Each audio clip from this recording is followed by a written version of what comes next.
Welcome back, ZK fans, to Night of the Dawn, the last exhibition match of this stream, which is going to be ikinz versus Flipstip on Akilon Wastelands. And yes, this is a remake of Akilon Flats from StarCraft 2, although it actually went through being an Evolution RTS map before being turned into a 0K map, and the Evolution RTS map is much more detailed than this. There's work being done to try to make it match that more. It's been a bit of a discussion. Anyway, this we're going to be playing on right now, so it is ikinz and Flipstip on a rather flat, choke point heavy, and relatively large map. ikinz going for... Oh, and before I start, as I've been doing for this entire stream, tournament. The November 1v1 tournament will be running on December 12th, this Saturday, at 10 a.m. UTC. The links will be available, and go sign up. I don't care if you don't think you're going to win. You may. You don't know that. Go sign up. It'll at least be interesting, and you'll get at least 3 games due to the format. Wait, hang on, let me check that. I am going to fact check that one this time. I'm fairly certain it is double elimination.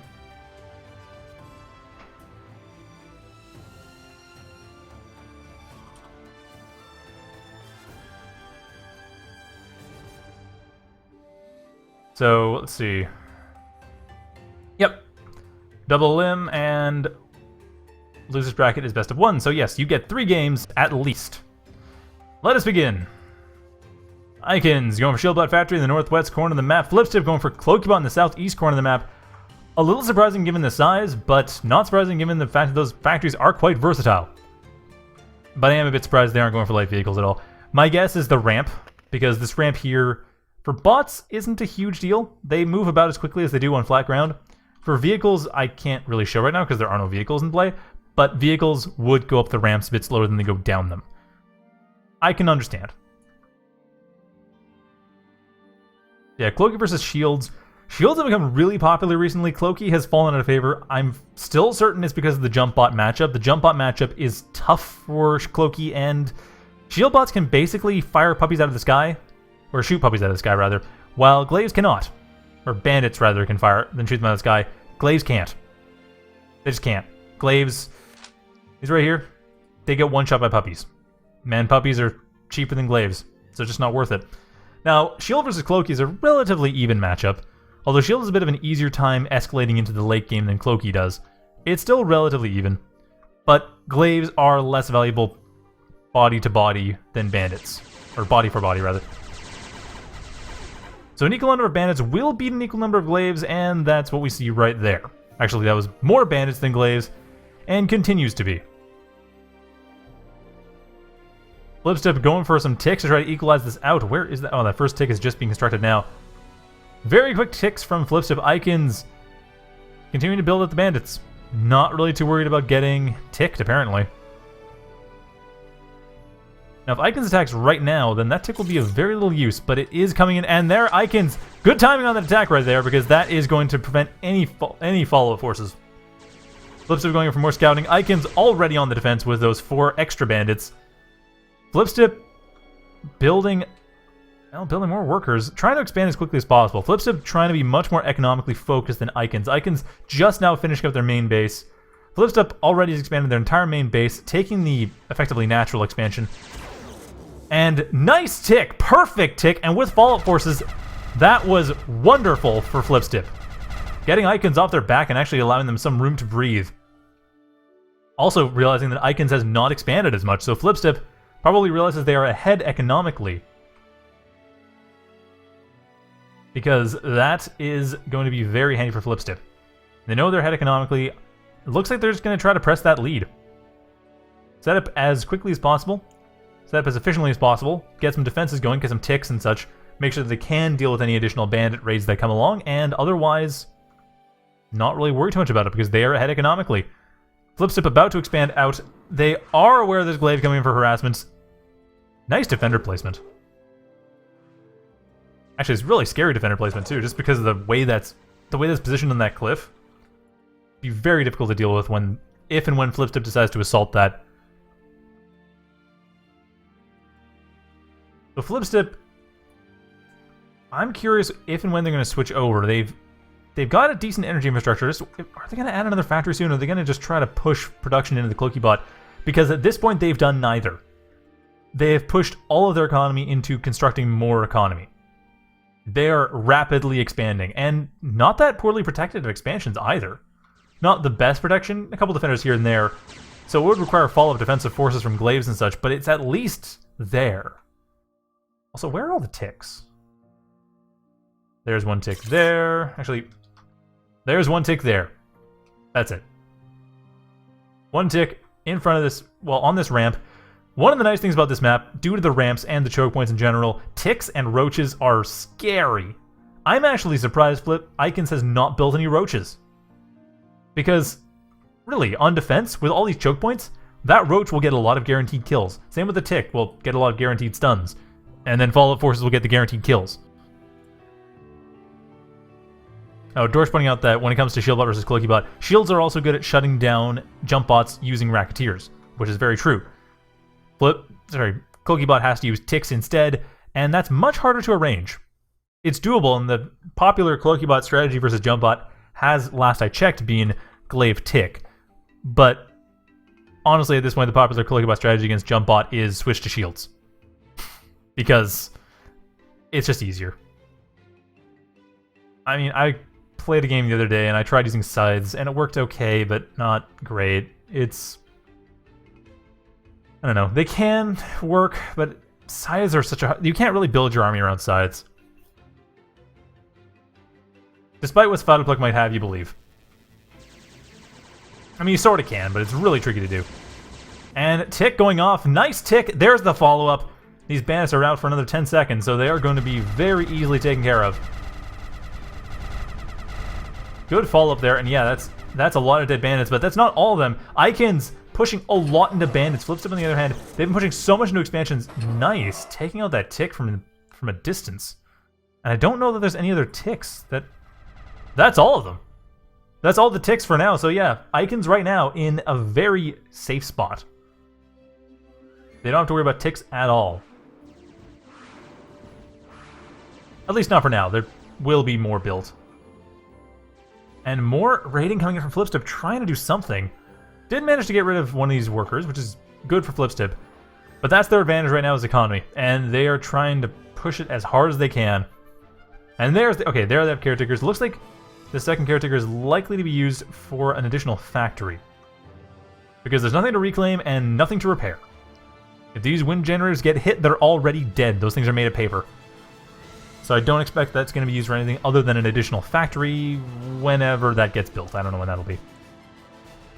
I'm surprised, actually, it hasn't been built yet. Flipstip has 33 metal. They could do... I think this map works beautifully for gunships just because of how wide it is, how many ridges there are, this open sea area to the northeast. Gunships do beautifully in this map. We don't see it yet, though. Flipstip might be going for that later, but not at the moment. I found that very weird.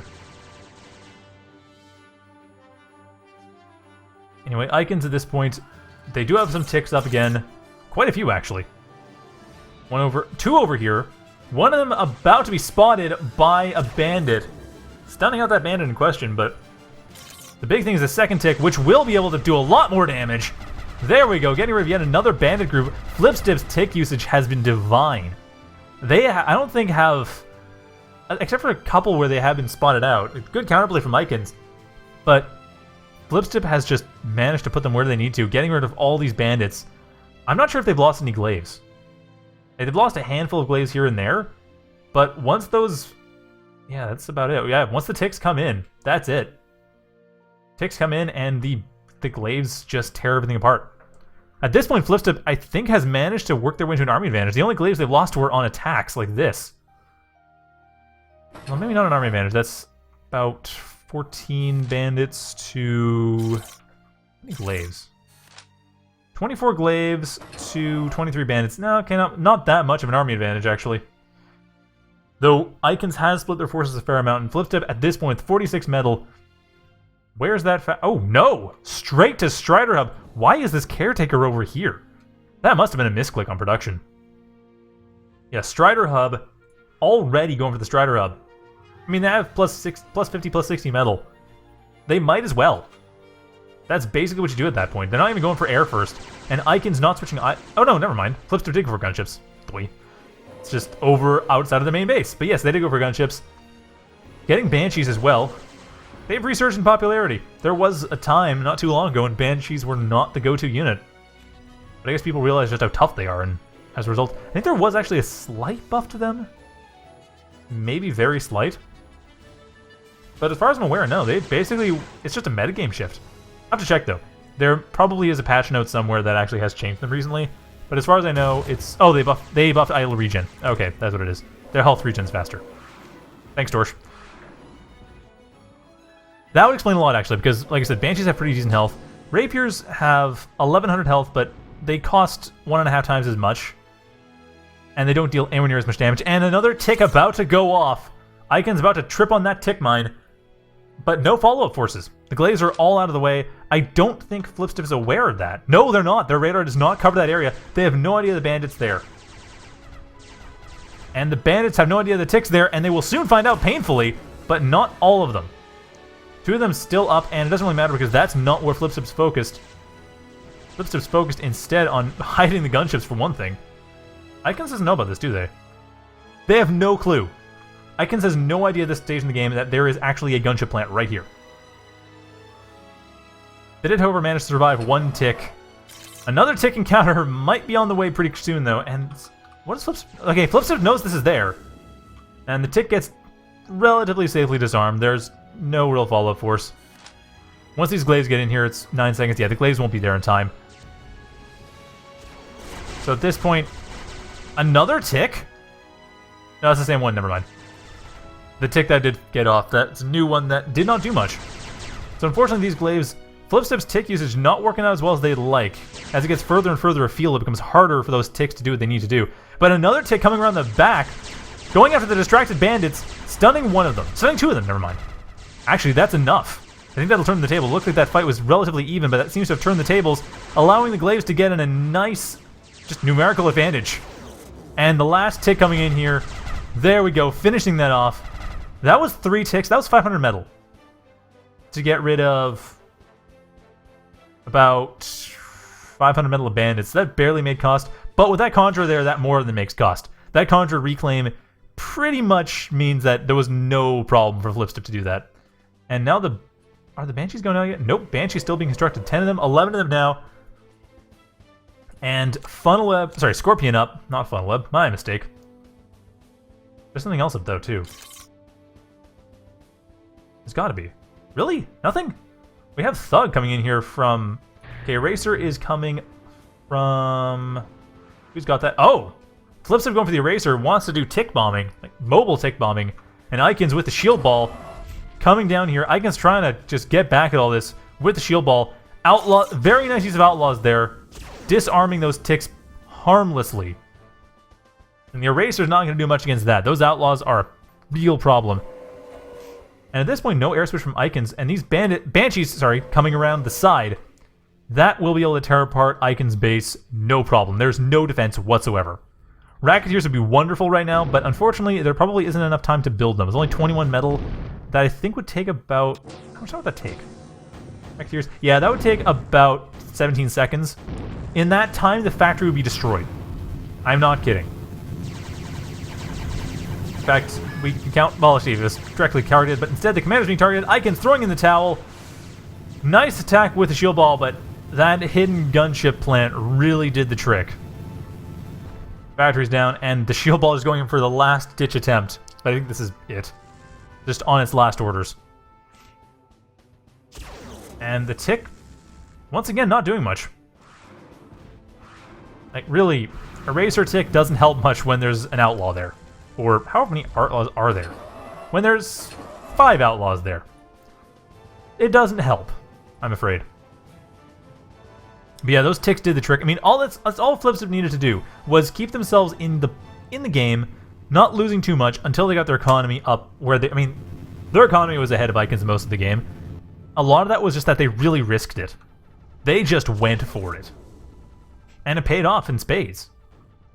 Ikinz, unfortunately, never really expanded that quickly. They were going much more aggressive, and on this map, it's very difficult to go aggressive. Like, it's... Going aggressive on this map...